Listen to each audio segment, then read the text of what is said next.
All right, trial number 2, tips to get off of sugar. Today we're going to talk about the most addictive substance that I've ever seen in my life, which is sugar. There are studies upon studies upon studies that say that sugar is addictive, that we are actually more addicted to that than we are cocaine, methamphetamine, heroin, you name it. And so it is highly addictive. The number one question that I get every single day, every single week is, how do I get off sugar? How am I going to defeat this thing? What do I need to do? I don't have control. I lost it this weekend. And so there's just so many people out there that you struggle with sugar. And so I want to go through some tips on how to help you get off sugar. But I will say this. My mentor said this. He said that nothing will ever taste better than it feels being with your family. And when we talk about sugar, it robs your bones of nutrients. It feeds cancer. We're going to go through several things tonight. I'm going to wait just a second and let some people get logged in, but we're going off of tips to get off sugar tonight. Love you guys. Lisa, when you log back in, sorry. Thank you for letting us know that nobody could hear though. This is a warm-up for the Thursday class that's going to happen on Facebook. You're welcome. And so this is going to happen on 6:30 on Thursday night. I'm doing a full-blown nutrition class on Facebook Live, so make sure you get logged in 6:30 on Thursday. I want to go through some stats real quick and just I think that when you talk about the truth and you talk about health, you need to know exactly what it looks like if you don't do it. And so if you don't do it, here's what the research says. The largest source of calories for individuals living in industrialized nations is sugar, and that sugar increases insulin levels, which promotes fat accumulation and inflammation around the body. In order for you to lose weight, you have to get off the sugar because you have to decrease your insulin levels. The problem with this is that when we do consume massive amounts of sugar, is that your insulin levels continue to go higher and higher and higher. And then once you do get off the sugar finally for those first 4 or 5 days, guess what? Still want sugar. And so you have to decrease your insulin levels. Sugar consumption is an elevated insulin accelerate the aging process. So if you're wanting to get to 80 faster, then eat more sugar. Many sugars can be identified by their characteristic OS ending. So when you talk about a sucrose or a fructose or glucose, those are all sugars. Now we know that sucrose feeds cancer. We know that fructose causes inflammation and will lead to a decreased immune system that's going to allow your body to be consumed from cancer from the inside out. And so you have to get off the OSs. Many of these sugars also combine are combined to form complex sugars such as sucrose. Sucrose is typical table sugar. Listen to this. This is bothersome. In the year 1700, the average individual consumed about 4 pounds of sugar every year. In 1800s, it was about 18 pounds per year. And in 1900, the average person ate 90 pounds of sugar per year. Now, in 2016, the average person eats about a half a pound of sugar a day. 150 pounds of sugar every single year for us as an American. And that should bother us because the stats are coming. I'm going to share it with you. And so, once again, nothing will ever taste better than what it feels like to be with your family for longer. And it's not worth putting sugar into your body and dumping poison into your body if you don't know what the biggest deal is about it. And so, half our society consumes half a pound of sugar a day. Once again, glucose gets into the cells. So here's what happens is that the more sugar that you have, the body becomes less sensitive to insulin. It's called insulin resistance. Insulin attaches to cells, and then inside of that cell, it's opened up, and then sugar is allowed to pass through with the gatekeeper insulin. Now, the more sugar that you have, the less your body's ability to actually absorb and consume sugar. So guess what you need to take as you're eating sugar? more insulin, and this is called diabetes, friends. That you've led yourself into eating sugar. You've burnt out your cells. Now they require more insulin to get that sugar into the cell. And when you simply should have done what? Get off of the sugar, decrease your insulin level, and allow your body to heal itself from the inside out. That's why we take good fats at the clinic. That's why I eat an avocado almost every other day. I take a fish oil every single day. We do flax seeds and chia seeds and just high quality fats, because I want all those cells that my body's made out of that use insulin, that use sugar, I want those vibrating at a solid level. I want those to be permeable so that good stuff can get in, but bad stuff can also get out. Of course, lifestyle behaviors, that's a big deal. That's the major problems with elevated sugar are these. And so malcoordination of the immune system, and reduces the functional ability of the immune system, plain and simple.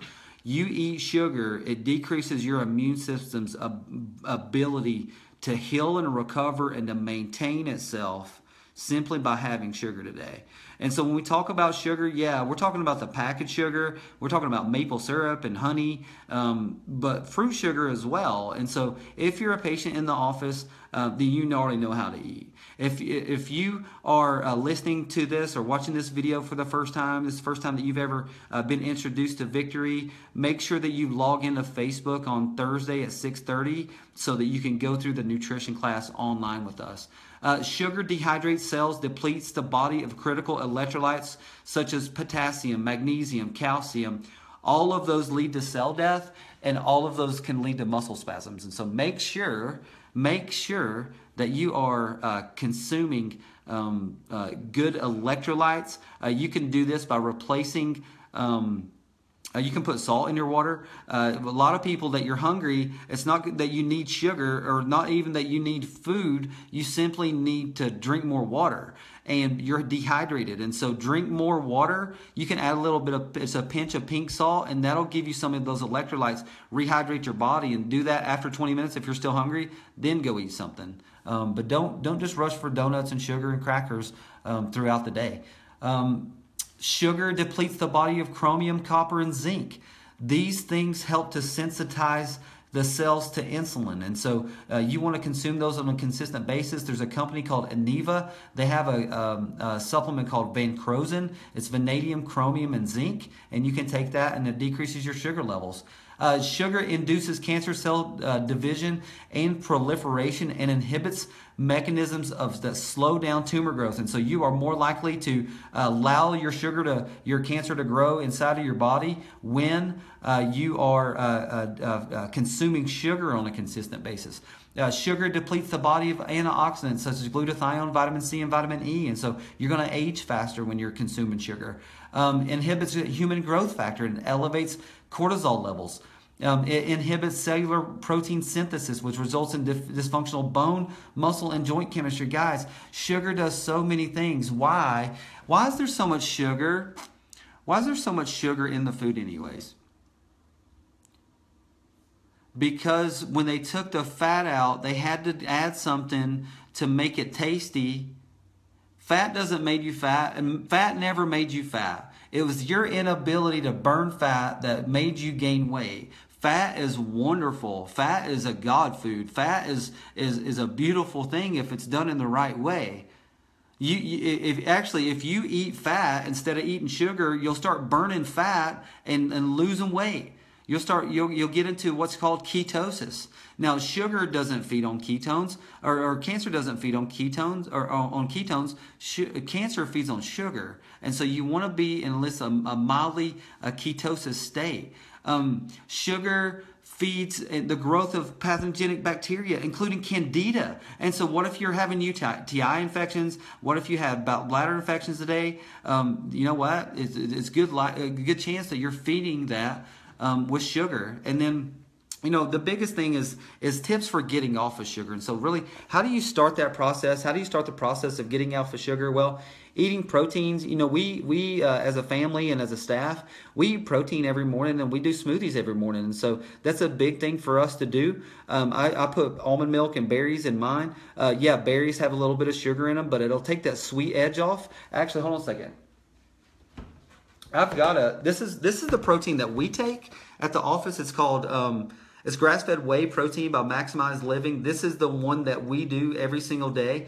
And you know what? If you're listening to the video, you're watching the video, and if you want to stop by the office and get some of that, we'll give you 10% off this week. It's worth it to me to bless you with that. And so 10% off on the vitamins. Also fat. Now, so I do a fatty acid of fish every single day.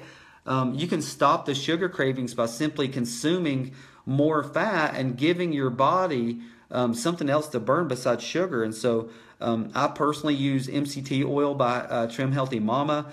We cook every day with grapeseed or coconut oil. You can do MCT oil just on the run. And so if you just want to do a teaspoon of coconut oil, a teaspoon of MCT oil during your day, you can do that. That'll help your cravings go down, but also give your body something else to burn besides sugar. Drink salt with your water. Once again, a lot of times that we're dehydrated, and so you need plenty of things in your belly. But a lot of times when you're hungry, you're not hungry, you're thirsty. And so go drink a big old glass of water, wait 20 minutes, and then see if you're still hungry.